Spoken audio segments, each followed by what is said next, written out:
Hello students. तो देखिए, last lecture में हमने थर्मोडायनेमिक्स में किसके बारे में बात की थी? हमने बात की थी अबाउट एंट्रोपी के मैथमेटिकल फॉर्म के बारे में। तो डेल्टा एस की वैल्यू होती है that is Q reversible upon T. ठीक है, ये फॉर्मूला होता है जो आपको ध्यान रखना है, हमारे काम में आता है। ठीक है, इसके अलावा हमने स्पॉन्टेनिटी की कंडीशन भी देखी थी कि आपकी प्रोसेस कब स्पॉन्टेनियस होगी, जब डेल्टा एस क्या हो आपका ग्रेटर देन जीरो हो। इक्वल टू जीरो होता है मतलब सिस्टम एंड सराउंडिंग क्या होते हैं, इक्विलिब्रियम में होते हैं। और delta S less than zero है मतलब आपकी नॉन स्पॉन्टेनियस प्रोसेस होगी। ठीक है, तो ये कंडीशन इंपॉर्टेंट है, आपको ध्यान रखनी है। क्लियर है? Delta S total greater than zero होना चाहिए अगर आपकी प्रोसेस कौन सी है, स्पॉन्टेनियस। ठीक है, चलिए, डेल्टा एस टोटल मतलब delta S system plus delta S surrounding, ये होनी चाहिए। और उसके बाद हमने कुछ स्टेटमेंट देखे थे आपके सेकंड लॉ ऑफ थर्मोडायनेमिक्स से रिलेटेड। ठीक है, चलिए आज हम वहीं से आगे स्टार्ट करते हैं और आज हम बात करते हैं delta S system, delta S surrounding और डेल्टा एस टोटल कैसे हम कैलकुलेट करते हैं। डिफरेंट टाइप के आपके जो प्रोसेस होते हैं, आइसोकोरिक, आइसोबैरिक, आइसोथर्मल और एडियाबैटिक, इन सब प्रोसेस के लिए हम बात करेंगे। ठीक है, तो चलिए स्टार्ट करते हैं calculation of delta system and delta surrounding and delta total. Calculation of delta S system, delta S surrounding and delta S total। इसको देखिए, अगर हम बात करें आपके रिवर्सिबल पाथ के लिए, फॉर रिवर्सिबल पाथ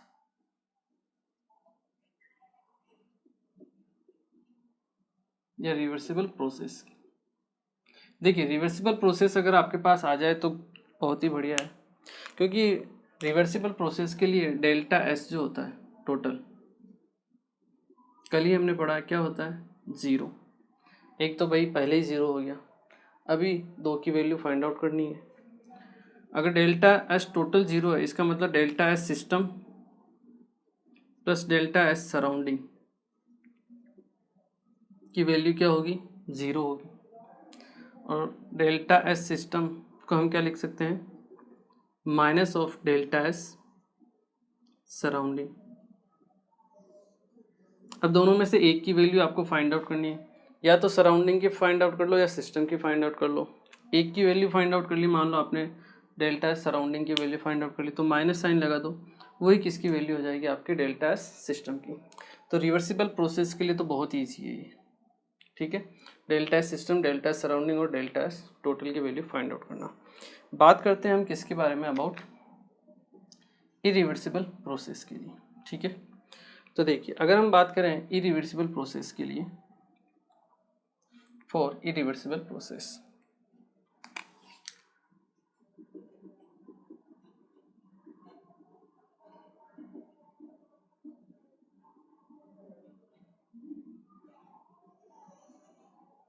अगर हम बात करें इरिवर्सिबल प्रोसेस के लिए, तो देखिए इरिवर्सिबल प्रोसेस के लिए, और यहाँ से आप डेल्टा एस की वैल्यू कैसे फाइंड आउट कर सकते हो, पता ही है आपको, delta S system that is Q reversible upon T, यहाँ से आप फाइंड आउट कर लोगे।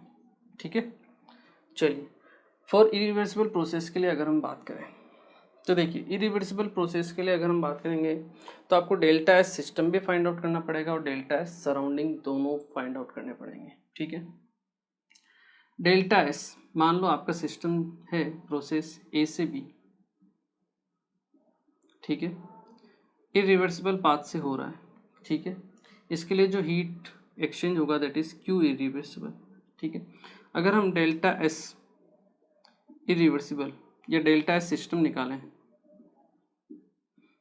क्यू इरिवर्सिबल अपॉन टी, तो क्या हम ऐसे निकाल सकते हैं, नहीं निकाल सकते, ये बिल्कुल गलत होगा।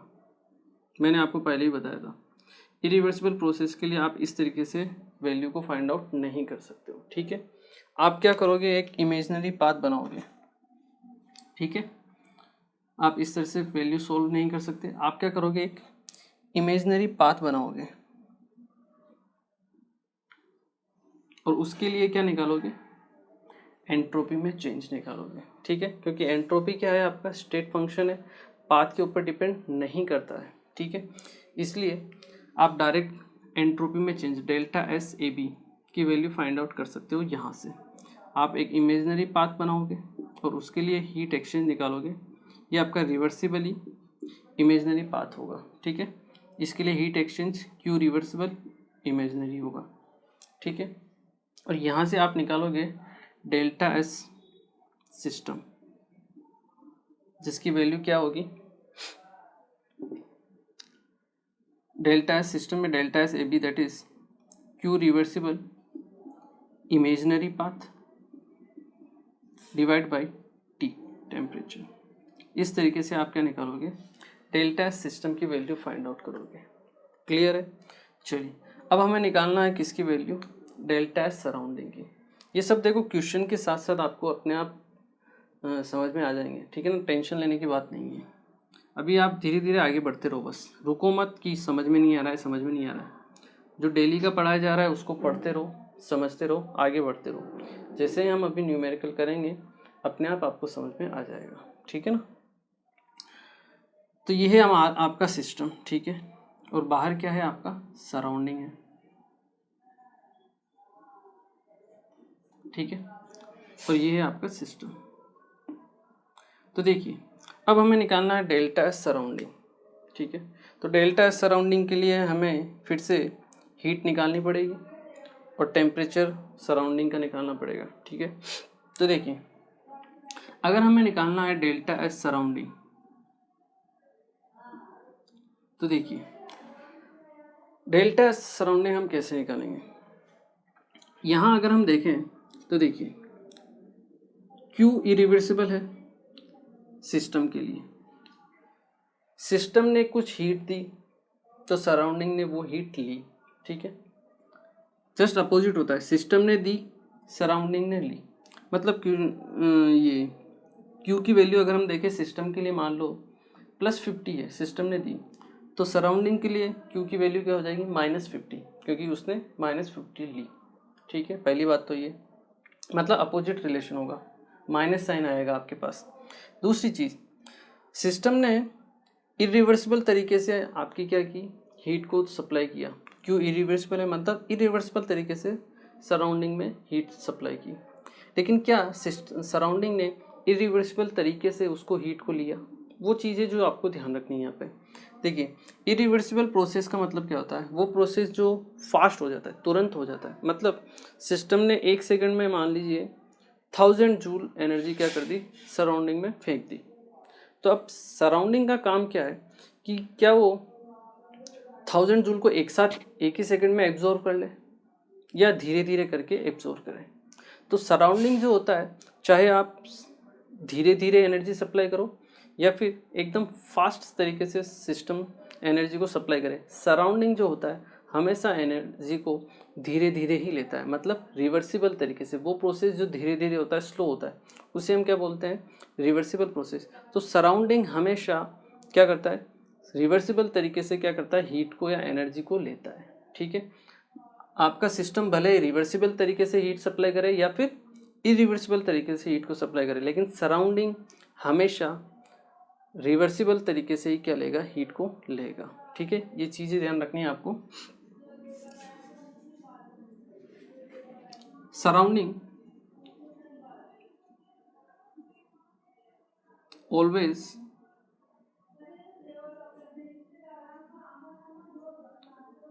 टेक्स द हीट रिवर्सिबली, मतलब आपका सिस्टम रिवर्सिबल काम करे या इरिवर्सिबल, उससे कोई मतलब नहीं है सराउंडिंग को। सराउंडिंग तो भैया धीरे धीरे ही लेगा हीट को, ठीक है, एक साथ नहीं लेगा। क्लियर है? Surrounding always takes the heat reversibly. Clear है? तो यहाँ से अगर हम देखें क्यू इरिवर्सिबल सराउंडिंग के लिए अगर हम निकालें, ठीक है, क्यू इरिवर्सिबल यहाँ के लिए निकालें सिस्टम के लिए, तो वो होगी क्यू जो सिस्टम सराउंडिंग है वो तो रिवर्सिबल ही लेगा, क्यू रिवर्सिबल सराउंडिंग, और आगे साइन कैसा आ जाएगा आपका, माइनस साइन आ जाएगा। क्यों? क्योंकि वो नेगेटिव है, सिस्टम ने दिया, सराउंडिंग ने लिया। तो Q reversible surrounding it will be equal to Q irreversible, ठीक है, जो आपकी सिस्टम के दोनों का साइन क्या होगा, अपोजिट होगा। अब हमें क्या निकालना है, हमें निकालना है एंट्रोपी में change, that is delta S surrounding. तो डेल्टा एस सराउंडिंग हम कैसे निकालेंगे, सीधी सी सिंपल सी बात है, Q रिवर्सिबल जो सराउंडिंग की है डिवाइड बाय टेम्परेचर हम कर देंगे, ठीक है। अब हमें क्या निकालना है, डेल्टा एस सिस्टम हमने निकाल ही लिया है, डेल्टा एस सराउंडिंग निकालना है। और डेल्टा एस सराउंडिंग क्या होगा आपके पास, Q reversible surrounding upon T surrounding, surrounding का टेम्परेचर लेंगे हम। तो देखिए Q रिवर्सिबल सराउंडिंग किसके इक्वल होगा, माइनस Q इरिवर्सिबल के लिए। तो यहाँ से डेल्टा एस सराउंडिंग की वैल्यू आपके पास आ जाएगी कितनी, माइनस Q इरिवर्सिबल, सिंपल आप लिख लीजिए, ठीक है, Q irreversible divide by T surrounding. तो हमारे पास दो फॉर्मूले आ गए, ठीक है। आपको रटने की, याद करने की जरूरत नहीं है, ठीक है, समझना है। जैसे हम न्यूमेरिकल करेंगे आपको अच्छे से समझ में आ जाएगा। दो प्रोसेस है, रिवर्सिबल और इरिवर्सिबल। रिवर्सिबल है तो डेल्टा एस जीरो है total, system plus surrounding zero, system बराबर माइनस सराउंडिंग। और सिस्टम कैसे निकालेंगे, Q रिवर्सिबल अपॉन T, ठीक है, रिवर्सिबल के लिए। इरिवर्सिबल के लिए हम डेल्टा एस कैसे निकालेंगे, सिंपल Q एक इमेजिनरी पाथ बनाएंगे, उसके लिए हीट एक्सचेंज देख लेंगे, that is Q reversible imaginary divide by T, दोनों के लिए फॉर्मूला तो यही रहेगा, ठीक है। अब हमें निकालना है डेल्टा एस सराउंडिंग। तो सराउंडिंग क्या करता है, आप जितनी हीट देते हो, एक तो माइनस साइन बीच में उसमें आ जाएगा, ठीक है। और सराउंडिंग जो है हमेशा रिवर्सिबली हीट लेता है, इरिवर्सिबल तरीके से नहीं लेता है। तो Q इरिवर्सिबल सिस्टम की जो भी है वो किसके इक्वल होगी, Q reversible of surrounding, surrounding reversible तरीके से हीट को लेगा और माइनस साइन आपके आगे आ जाएगा, ठीक है, क्योंकि इसने दिया उसने लिया, अपोजिट है। डेल्टा एस सराउंडिंग निकालनी, that is Q reversible surrounding upon T temperature surrounding का आ जाएगा। और यहाँ से हम क्या करेंगे, Q रिवर्सिबल सराउंडिंग है उसकी वैल्यू निकाल लेंगे, that is Q irreversible, minus sign आगे है इसी, डिवाइड बाई T सराउंडिंग। तो इस तरीके से आपको क्या करना है, वैल्यूज़ को फाइंड आउट करना है। क्लियर है, इससे एक बार आप नोट कीजिए, फिर मैं थोड़ा इसका और आपको समरी फॉर्म में बता देता हूँ। तो देखिए अपने पास जो प्रोसेस आया, ठीक है,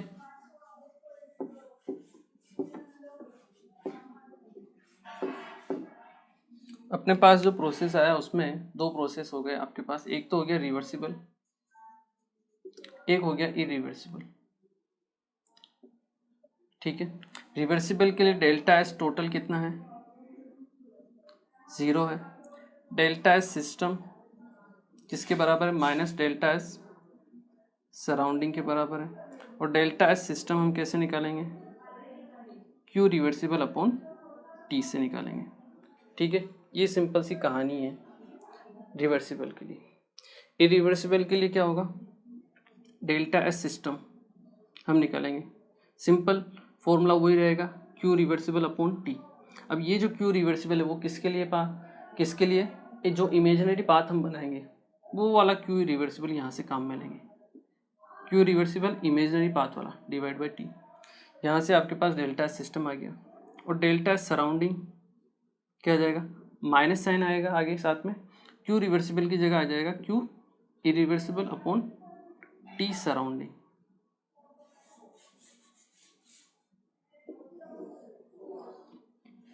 इतनी सी कहानी जो आपको ध्यान रखनी है, क्लियर है। चलिए इन सबको नोट कर लीजिए, फिर आगे की बात करते हैं। चलिए अब हम बात करते हैं अलग अलग प्रोसेस के लिए आपके डेल्टा सिस्टम सराउंडिंग, ठीक है। तो सबसे पहले हम बात करेंगे आपके आइडियल गैस के लिए, ठीक है। आइडियल गैस में एक्सपेंशन हो या फिर कंप्रेशन हो, ठीक है।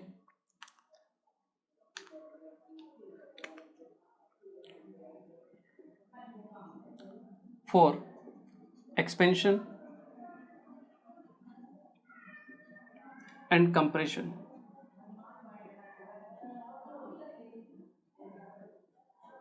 Of an ideal gas.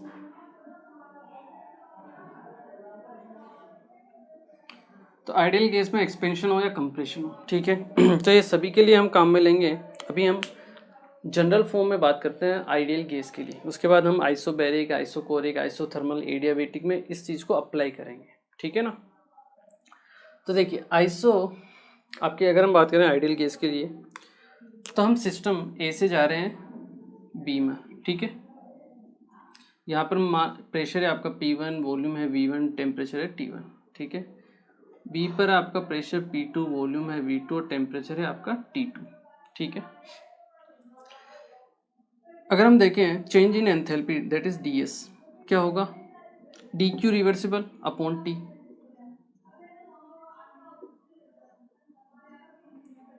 ठीक है।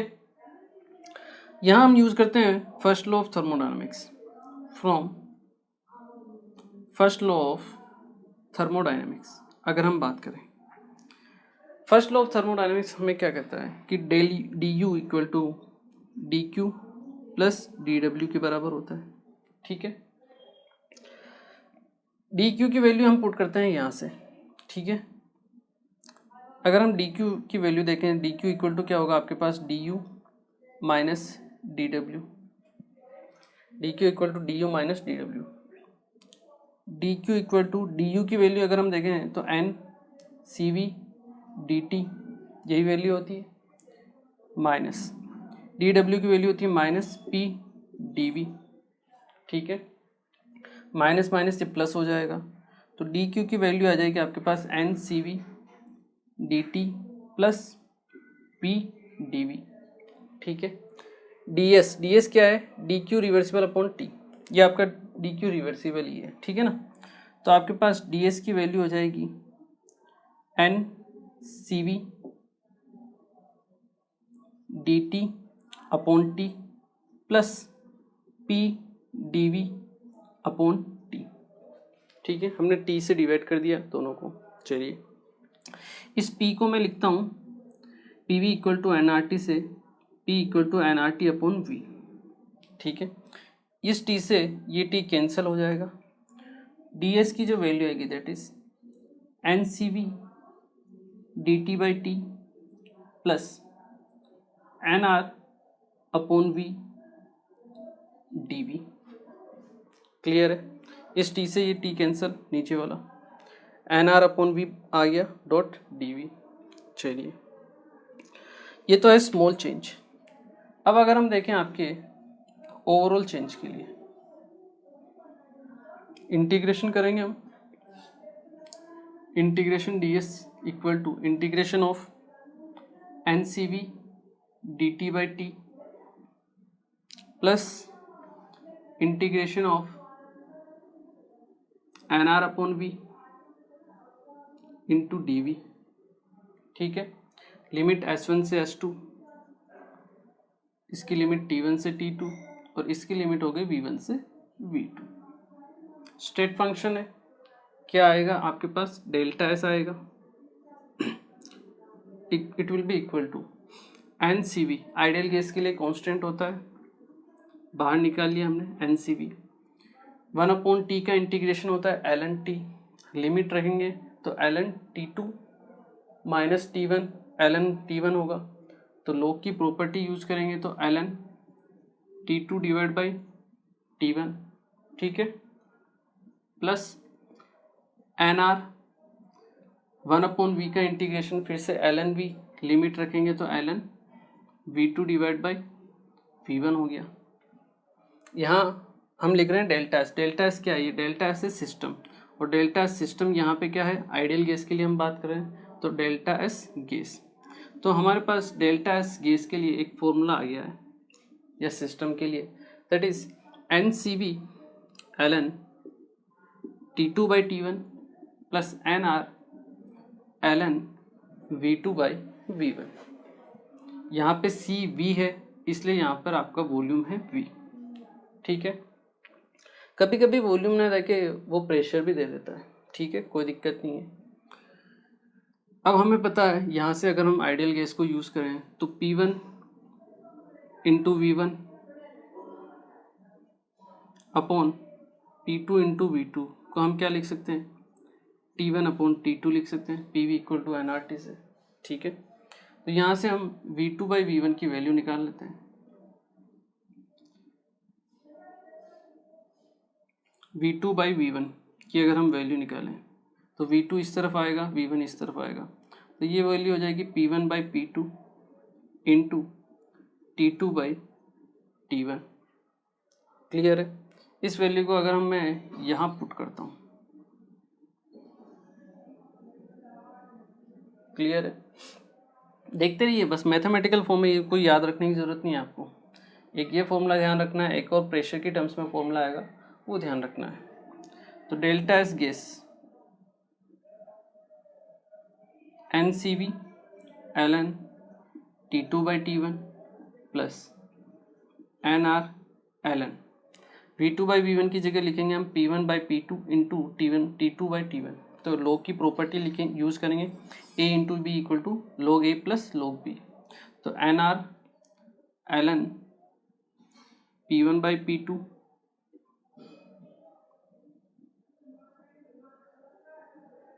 P1 by P2 plus NR ln T2 by T1। ठीक है, प्रॉपर्टी यूज़ की हमने A प्लस बी। अब देखिए कुछ कॉमन आ रहा है यहाँ, T2 बाई T1 एंड इसको मैं कॉमन ले लेता हूँ। तो डेल्टा एस गैस की जो वैल्यू आएगी आपके पास, that is N ln T2 by T1, यहाँ से कॉमन आएगा CV, यहाँ से कॉमन आया R, ठीक है, plus NR ln P1 by P2। CV plus R को मैं क्या लिख सकता हूँ, मैं CP लिख सकता हूँ, बिल्कुल लिख सकता हूँ। तो यहाँ से मेरे पास एक और फॉर्मूला आ गया, that is delta S of case equal to NCP ln T1 by T2 plus NR ln P1 by P2। तो ये दो फॉर्मूले आ गए अपने पास, एक प्रेशर की टर्म्स में, एक वॉल्यूम की टर्म्स में। प्रेशर दिया हो तो ये वाला फॉर्मूला काम में ले लो, वॉल्यूम टेम्परेचर दिया हो तो ये वाला फॉर्मूला काम में कर लो। तो किसी भी आइडियल गैस के लिए ये जनरल फॉर्मूला है।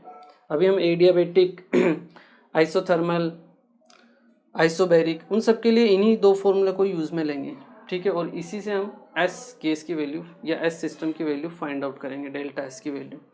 तो हमारे पास दो फॉर्मूले आ गए, delta S equal to NCV ln T2 by T1 plus NR ln V2 by V1। P और V में इन्वर्स रिलेशन होता है।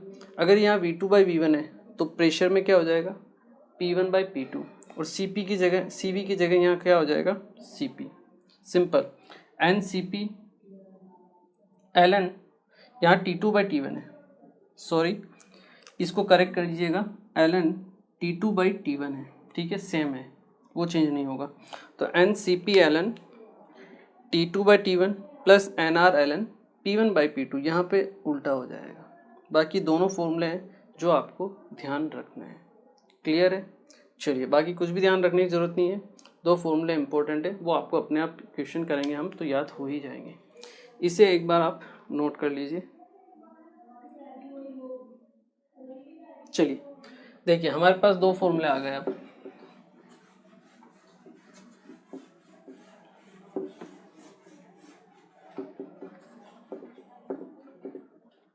एक तो फॉर्मूला आपके पास ये आ गया, that is delta S case का जो फॉर्मूला है NCV ln T2 by T1 plus NR ln, volume है तो V2 बाई V1, ठीक है।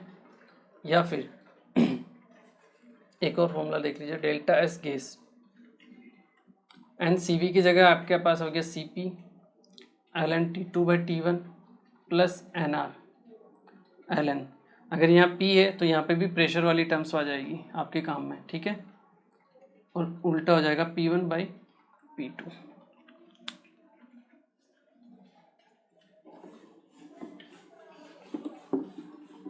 क्लियर है?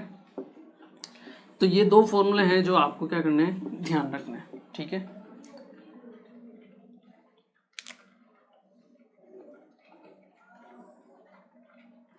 प्रेशर दिया हो तो ये वाला काम में ले लो, वॉल्यूम दिया है तो ये वाला काम में ले लो, ठीक है।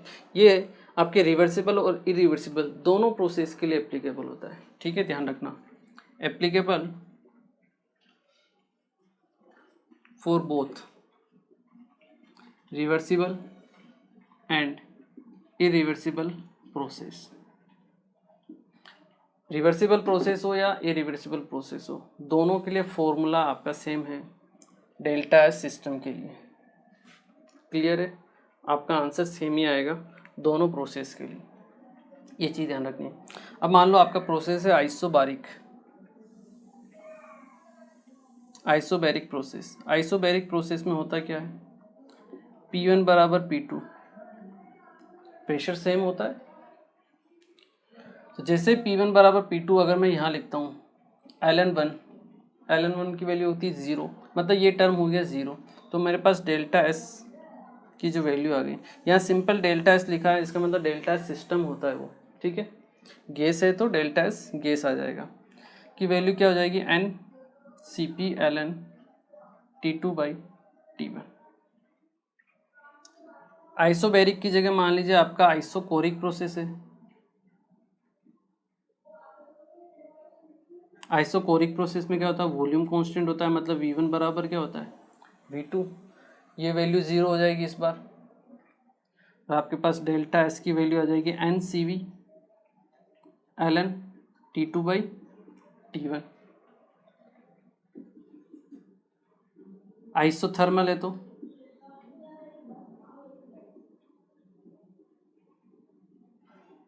आइसोथर्मल प्रोसेस है तो T1 बराबर T2, ये वैल्यू 0 हो जाएगी। दो फॉर्मूले हो गए अपने पास डेल्टा एस के, एक तो ये वाला हो जाएगा ऊपर वाला NR ln V2 by V1, या फिर आप ले लीजिए NR ln P1 by P2।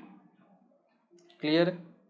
और बाकी अगर कुछ भी प्रोसेस में नहीं दिया हुआ है, वॉल्यूम भी दिया है, चेंज हो रहा है, टेम्परेचर भी चेंज हो रहा है, तो ये वाला फॉर्मूला काम में ले लो। प्रेशर चेंज हो रहा है, टेम्परेचर चेंज हो रहा है, तो नीचे वाला फॉर्मूला काम में ले लो।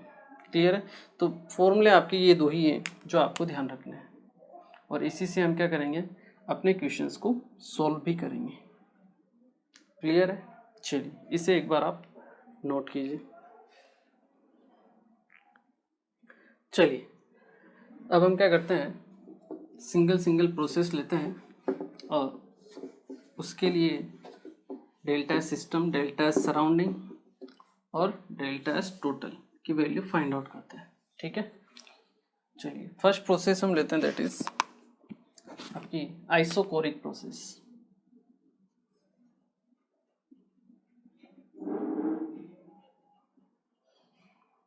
तो अगर हम आइसोकोरिक प्रोसेस के लिए बात करें तो वॉल्यूम V1 बराबर क्या होगा, V2 होगा, ठीक है। तो वो जो फॉर्मूला था आपके पास, उसमें वॉल्यूम वाला टर्म्स हो जाएगा कैंसिल 0, और डेल्टा एस सिस्टम की जो वैल्यू आएगी आपके पास कितनी आएगी, फॉर्मूला जो आएगा that is N C V ln T2 divide by T1। Clear है, ये हमारे पास फॉर्मूला है। तो अब चाहे आपके पास प्रोसेस रिवर्सिबल हो या इरिवर्सिबल हो, डेल्टा एस सिस्टम की वैल्यू यहीं से अपने को निकालनी है, ठीक है। तो आपके पास या तो प्रोसेस रिवर्सिबल हो या इरिवर्सिबल हो। अगर मान लीजिए रिवर्सिबल है तो डेल्टा एस टोटल कितना होता है रिवर्सिबल के लिए, डेल्टा एस टोटल होता है 0, सिंपल सी बात है। डेल्टा एस सिस्टम किसके इक्वल होता है, minus of delta S surrounding के इक्वल होता है, और ये किसके इक्वल होता है, N C V ln T2 by T1। बस यहाँ से अपने को वैल्यू फाइंड आउट कर लेनी है। डेल्टा सिस्टम आ गया, माइनस लगा दो, डेल्टा सराउंडिंग आ गया, दोनों को ऐड कर दो, 0 ही आना है। ये किसके लिए है, रिवर्सिबल के लिए। अब अगर मान लो आपका प्रोसेस है इरिवर्सिबल, क्या है, इरिवर्सिबल प्रोसेस, तो चाहे प्रोसेस रिवर्सिबल हो या प्रोसेस इरिवर्सिबल हो, फॉर्मूला आपका डेल्टा सिस्टम का यही है। तो यहाँ से भी डेल्टा सिस्टम जो है आपके पास, वो आपको यहीं से निकालना है, N C V ln T2/T1 से। ठीक है, बात आती है डेल्टा एस सराउंडिंग की। ठीक है, तो डेल्टा एस सराउंडिंग हम कैसे निकालते हैं, उसका हमने फॉर्मूला भी लिखा था, that is minus Q irreversible upon T surrounding. ठीक है, अब क्यू इरिवर्सिबल हम कैसे निकालते हैं, देखिए हम स्टेट 1 से जा रहे हैं स्टेट 2 पर इरिवर्सिबल तरीके से। ठीक है, यहाँ पे जो हीट एक्सचेंज है वो है क्यू इरिवर्सिबल। ठीक है, हमारा पाथ कौन सा है, हमारा पाथ है आइसोकोरिक। कौन सा पाथ है, आइसोकोरिक, मतलब आपका वॉल्यूम क्या है, कांस्टेंट। अगर मैं आपको पूछूं कांस्टेंट वॉल्यूम पर जो हीट एक्सचेंज की जाती है उसे हम क्या बोलते हैं, कांस्टेंट वॉल्यूम पर आइसोकोरिक पाथ है, मतलब वॉल्यूम कांस्टेंट है, तो कांस्टेंट वॉल्यूम पर जो हीट एक्सचेंज की जाती है उसे हम क्या बोलते हैं, उसे हम बोलते हैं डेल्टा यू। तो यहाँ से हमारे पास वैल्यू आती है कि for isochoric process Q irreversible जो होता है वो किसके बराबर होता है, डेल्टा यू के बराबर होता है। ठीक है, क्योंकि डेल्टा यू क्या होता है, डेल्टा यू इक्वल टू होता है क्यू प्लस डब्ल्यू, और W equal to P DV. DV मतलब वॉल्यूम में चेंज। अब वॉल्यूम में चेंज तो होगा नहीं क्योंकि आइसोकोरिक है, तो वर्क तो हो गया ज़ीरो, तो क्यू की वैल्यू किसके इक्वल हो गई, डेल्टा यू के बराबर। तो यहाँ से हमारे पास जो फॉर्मूला आ जाता है that is minus Q irreversible upon T की जगह हम क्या लिख सकते हैं, minus delta U divide by T surrounding, और डेल्टा यू की वैल्यू क्या होती है, एन माइनस तो आगे आपका है ही N C V T2 minus T1 divide by T surrounding. बस इस तरीके से आपको आंसर निकालना है। क्लियर है, सिंपल है। अभी हम क्वेश्चन करेंगे, इसको नोट कर लो, फिर मैं आपको एक क्वेश्चन करवाता हूँ, आपको समझ में आ जाएगा कि कैसे हमें क्वेश्चन को सोल्व करना है। ठीक है, इसे एक बार आप नोट कीजिए। चलिए एक क्वेश्चन करते हैं हम, ताकि आपको थोड़ा सा क्लियरिटी से समझ में आए। ठीक है,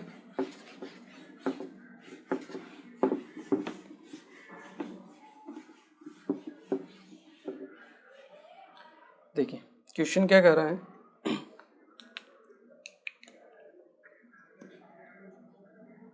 1 mole of N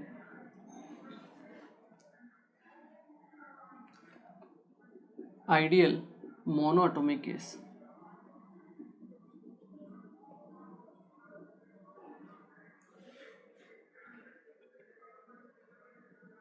was taken through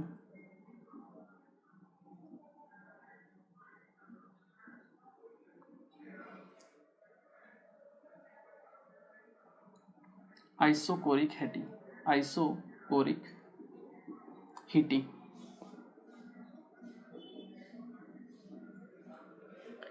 from 100 to 1000 Kelvin, from 100 Kelvin to 1000 Kelvin।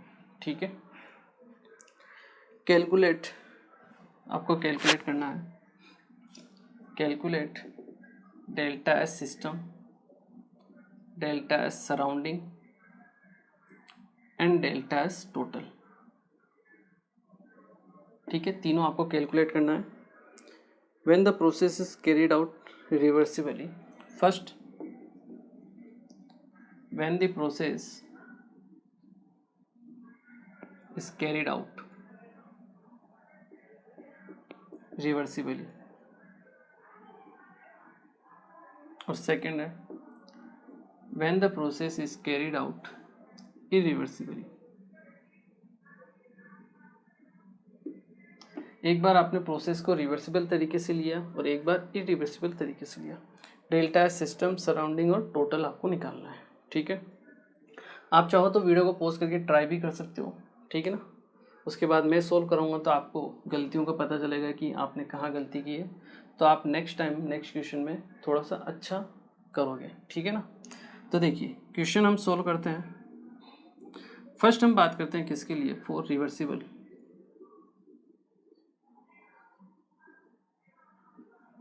Process के लिए तो देखिए रिवर्सिबल प्रोसेस के लिए डेल्टा एस टोटल कितना होता है, 0। क्लियर है, सिंपल। और जो डेल्टा एस सिस्टम होता है वो किसके इक्वल होता है? माइनस डेल्टा एस सराउंडिंग के। और डेल्टा एस सिस्टम की जो वैल्यू होती है वो क्या होती है? एन सी वी, जो फॉर्मूला हमने निकाला था, that is N C V L N T2/T1। ठीक है, वैल्यू पुट कीजिए।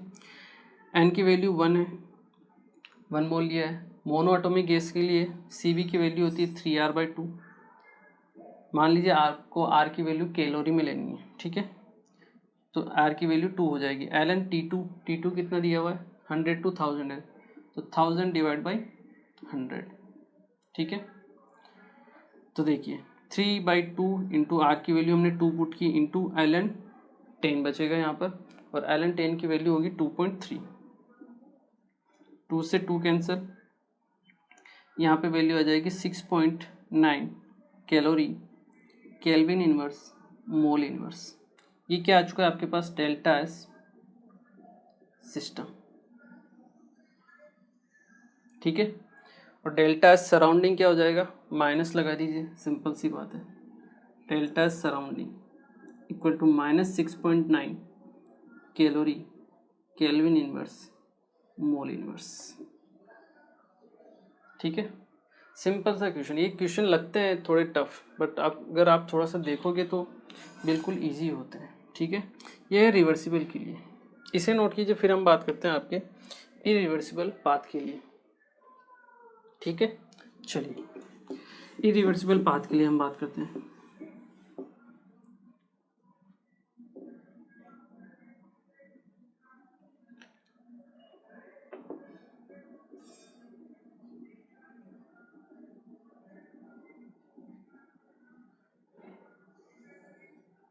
देखिए, अगर हम बात करें इरिवर्सिबल प्रोसेस के लिए, तो मैंने आपको बताया है इरिवर्सिबल प्रोसेस के लिए अगर हम बात करें तो डेल्टा एस सिस्टम का फॉर्मूला सेम ही रहेगा।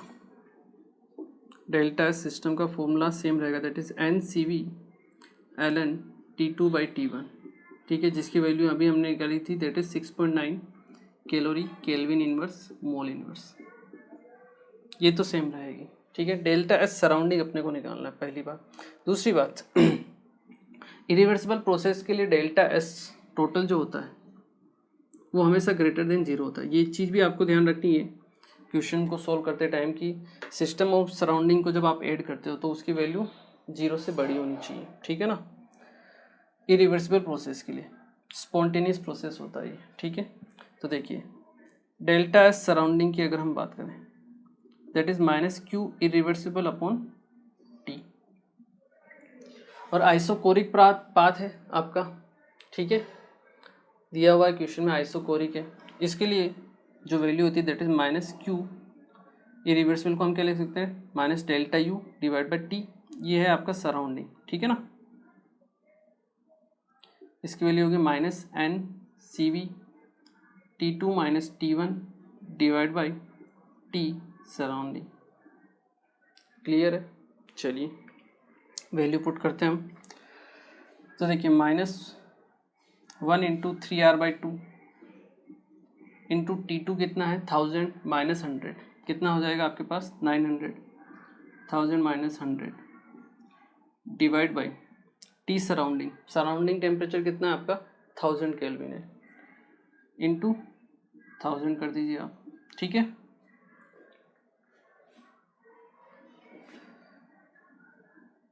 इसको सोल्व कर लीजिए। -3/2 इंटू आर की वैल्यू होगी 2 इंटू ये बचेगा 900 डिवाइड बाई 1000। 2 से 2 cancel, 1 2 1 2, 9 into 3 27, 27 divide by 10 that is 2.7। तो ये आ जाएगा -2.7 calorie kelvin inverse mole inverse. तो अपने पास डेल्टा सराउंडिंग आ गया है कितना? -2.7 calorie kelvin inverse mole inverse. ठीक है, और डेल्टा एस टोटल क्या हो जाएगा आपके पास? Delta S system plus delta S surrounding. तो यहाँ से आपके पास वैल्यू आ जाएगी 6.9 माइनस 2.7, तो डेल्टा एस टोटल जो आपके पास आएगा वो कितना आ जाएगा 4.2 calorie kelvin inverse mole inverse. इस तरह से आपको कैलकुलेशन करनी। आई होप अब आप लोगों को धीरे धीरे समझ में आ रहा होगा, ठीक है। अगर ये क्वेश्चन आप लोगों को समझ में आ गया है तो आपको क्या करना है, अभी पुराने लेक्चर्स जो 2-3-4 लेक्चर्स हैं जो आपको समझ में नहीं आए, जहां हमने इन सब चीज़ों को यूज किया है, वो एक बार दोबारा से फिर से पढ़ो। तब आपको धीरे धीरे पता चलेगा कि हाँ कैसे हम इमेजनरी पाथ बना रहे थे, उसके लिए ये वैल्यू फाइंड आउट कर रहे थे, डेल्टा एस सराउंडिंग कैलकुलेट कर रहे थे। हो सकता है पुरानी चीज़ें आपको समझ में नहीं आई हो, तो अब इस क्वेश्चन के ज़रिए आप थोड़ी बहुत उन चीज़ों को आसानी से समझ सकते हो, ठीक है। और अगर एक बार आप पढ़ लोगे, रिवाइज कर लोगे, तो आगे हम वापस जब पढ़ेंगे दूसरी प्रोसेस, तो आपको और ज़्यादा धीरे धीरे समझ में आता जाएगा कि अच्छा क्या प्रोसेस हो रही है, ठीक है। चलिए, तो इसे नोट कर लीजिए आप एक बार। तो आज के लेक्चर को हम यहीं फिनिश करते हैं, ठीक है। आज हमने बेसिकली आइसो, एक तो आइडियल गैस के बारे में बात की, ठीक है। जो फॉर्मूला हमने जनरल फॉर्मूला लगाया वो सभी के लिए वैलिड है, ठीक है। Delta S system reversible process हो या इरिवर्सिबल प्रोसेस हो, दोनों के लिए सेम तरीका होता है, दोनों के लिए सेम प्रोसेस है। उसके बाद आइसोकोरिक प्रोसेस है, आइसोबैरिक प्रोसेस है, आइसोथर्मल है, जो भी प्रोसेस है उसके अकॉर्डिंग आपको वैल्यू को पुट करना है, ठीक है। चलिए, आज के लेक्चर को हम यहीं फिनिश करते हैं, मिलते हैं फिर अपने नेक्स्ट लेक्चर में, जहाँ पर हम बाकी की जो बची हुई प्रोसेस है उनके बारे में हम बात करेंगे, ठीक है। Thank you very much.